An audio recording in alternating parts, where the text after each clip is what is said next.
নমস্কার বন্ধুরা, mixed fusion সোমার পাকশালায় আপনাদের সবাইকে স্বাগত। ঘুগনি খেতে আমরা প্রত্যেকেই পছন্দ করি। বিশেষ করে যদি ঠেলা গাড়ির ঘুগনি হয় তাহলে কিন্তু সেই মজাই আলাদা।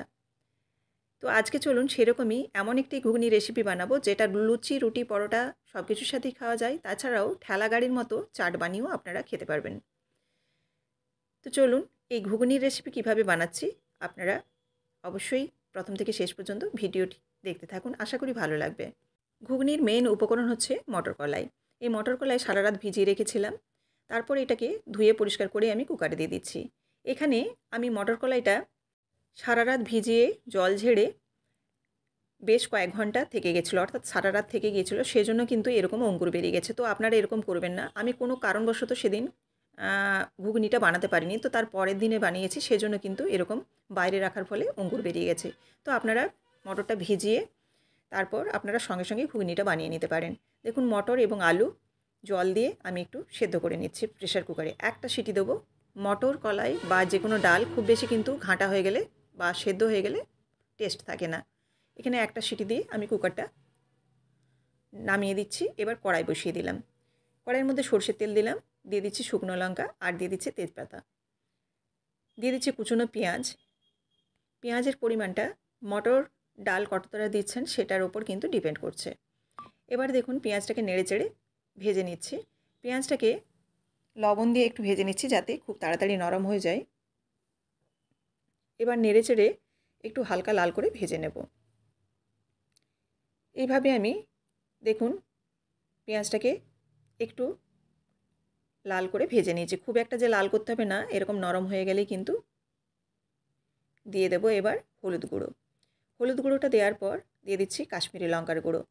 ঘুগনির যদি কালার চান তো অবশ্যই কিন্তু তেলের মধ্যে এই যে পেঁয়াজটা ভাজছি এই পর্যায়ে কিন্তু কাশ্মীরি লঙ্কার গুঁড়ো, হলুদটা দিয়ে 30 সেকেন্ডের মতো নাড়াচাড়া করে নিতে হবে।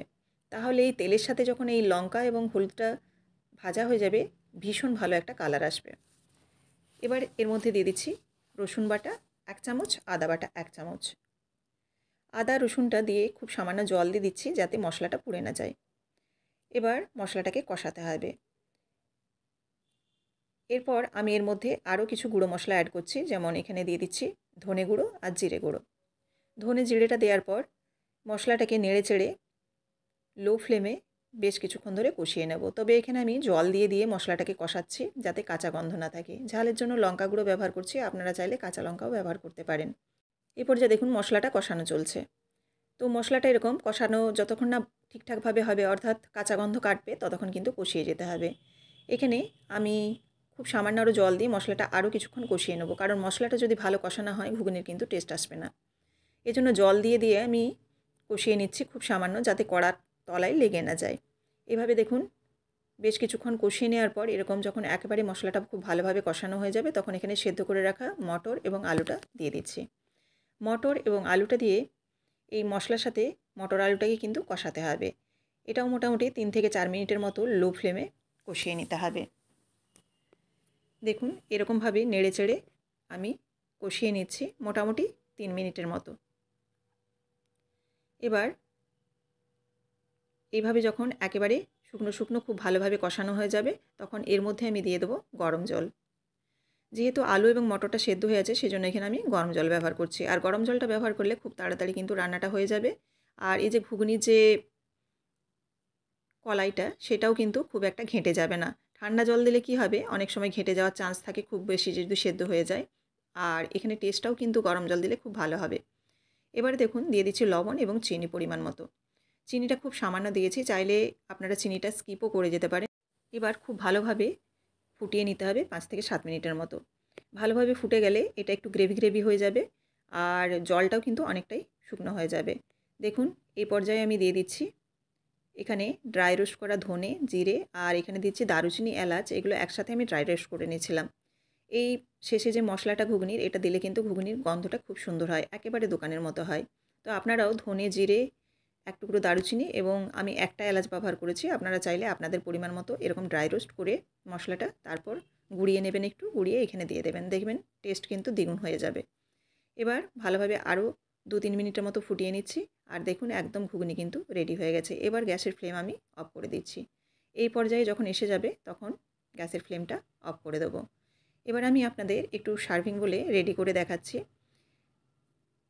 এই রেসিপিটি যদি ভালো লেগে থাকে অবশ্যই লাইক, কমেন্ট এবং শেয়ার করবেন। আর এরকমই প্রত্যেকদিন বিভিন্ন ধরনের রেসিপি দেখার জন্য অবশ্যই চ্যানেলটিকে সাবস্ক্রাইব করে বেল বাটনটি প্রেস করে দেবেন, যাতে আমার রান্নার সমস্ত নোটিফিকেশান আপনাদের কাছে পৌঁছে যায়।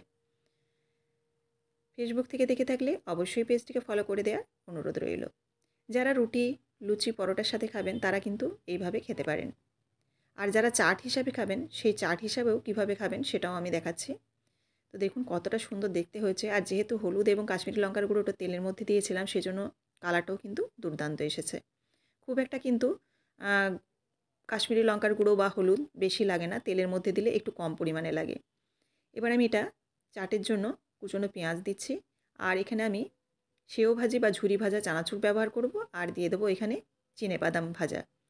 তো আপনারা চাইলে আপনাদের মতো করে ধনেপাতা কুচি, কাঁচা লঙ্কা কুচি, শসা এসব দিতে পারেন। তো আমি আমার মতো, আমার পছন্দের মতো জিনিস দিয়ে সাজিয়েছি। আপনারা আপনাদের পছন্দের মতো জিনিস দিয়ে সাজিয়ে নেবেন। ব্যাস রেডি হয়ে গেল চটপটা ঘুগনি। ধন্যবাদ।